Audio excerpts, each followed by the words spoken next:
One appearance, for example, we can boast, and people like adding these figures. If you combine the Ajolis with the Langis, with the Luos of Kenya, in Tanzania, in DRC, and so on, we are the majority in this part of the world. That is not reality. That's an appearance. The reality comes when you ask yourself, how do we make use of these numbers?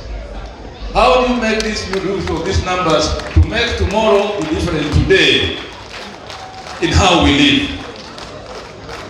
I'll give you an example. Today we have gone there and saw wonderful works of art and wonderful works of invention, very good for business. What we saw today as an appearance, we should convert into a reality of facilitating trade between these women here and the consumers of their goods in Kenya, for example. So my concern when I live here, when I go back to school, I will get our traders and say, we want to go as a group of Kenyans to Uganda who are trading through you people, see this kind of business these people are doing here, and have imports of this material to Kisumu. That would make sense. It means that what appeared to us today becomes a reality of tomorrow. Fourthly, I would request Chief Justice that following the intention of our leader Raila Odinga to come here this June, and then an intention of starting a certain journey in our relationship. I want us first of all to stand for a moment or two in remembering Raila Odinga, and then I can put the point I wanted to make about it.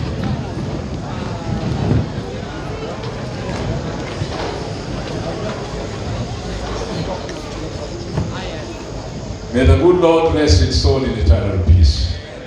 Bwana Yesu asifiwe. No, sir, please sit down. What Raila intended to do is really to start a journey, a started journey in our relationship. To the extent that if, for example, a Chief Justice wanted to start a relationship between Ugandan dual lawyers and Kenyan dual lawyers, it will be something concrete, people in one profession design what they can do to cement the relationship, but also turn it into something productive for lawyers. That's one example. The other example would be in university education.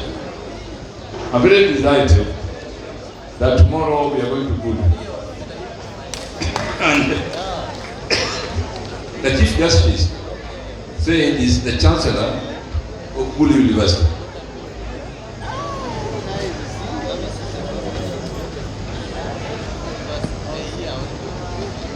Oh, it was not you. The news was there, yeah. Rugunda, sorry, my friend Ruwakana Rugunda. Yes, Ruwakana is a very good friend of mine. We were carrying together. We were the president of National Union of Uganda Students when I was president of the KIR. So we have been president, we have been there. Don't worry me about that. A coffee. And we are very good friends. And we like to make use of our experience, experiences, to do something. So he's the Chancellor of Gulu University. I'm the Chancellor of Great Lakes University of Kisumu. If that coincidence of our being Chancellor cannot be translated into something else, productive for both universities and both nations, then we are hopeless. So we have promised ourselves that tomorrow when I go to Gulu, I'll go to visit Gulu University. When I go back, it was in Kisumu, not too long ago. I took him to all kinds of places. At that point in time, it was a weekend, so there was nothing going on in the university, so we couldn't go there and see the Vice Chancellor. But we promised ourselves, the two of us, let us make use of the opportunities we have to translate this dualness into something that benefits the people. What must you? Why are you not clapping? You?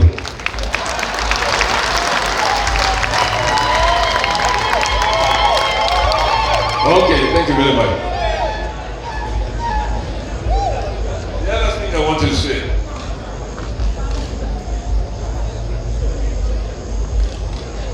somebody has spoken here about our contribution to civilization.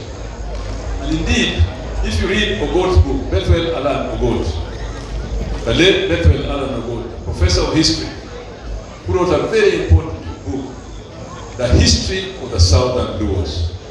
Put it down if you haven't heard of that book. Chukua kalamu, andika. Nini? Deka. The History of the Southern Luo.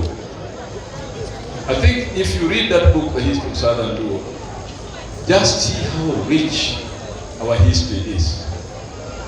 And I would like us in our universities, let us learn our history. Let us teach our children this history.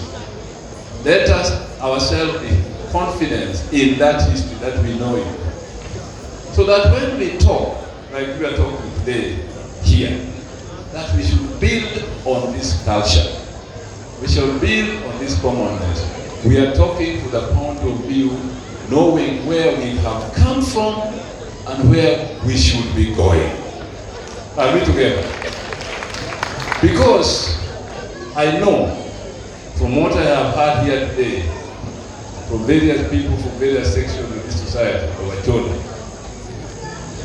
that we are a very ambitious people. I can see that. All the people who spoke here in the classes have an ambition to achieve something. Now we have set up institutions like Gulu University, a great big University of Kisumu. To what extent are we going to use these institutions for something other than the usual university responsibility of producing students with BAs, MScs, and so on, as degrees which they can use to find work and so on? What else can we use this university for to promote our culture? I propose, let us begin teaching this history, this culture of the Luo people in university, so it becomes a serious thing. It becomes something that people can learn and become part of their knowledge, and they can also use it to teach, to write, to enlighten our people. Because if we just talk here orally, like we have done today, and don't institutionalize what we say for the purposes of building knowledge and confidence in our people, we, people sitting here, well-educated intellectuals, good degrees, good professions, we shall not have been responsible to our people. Are we together? Let us be happy enough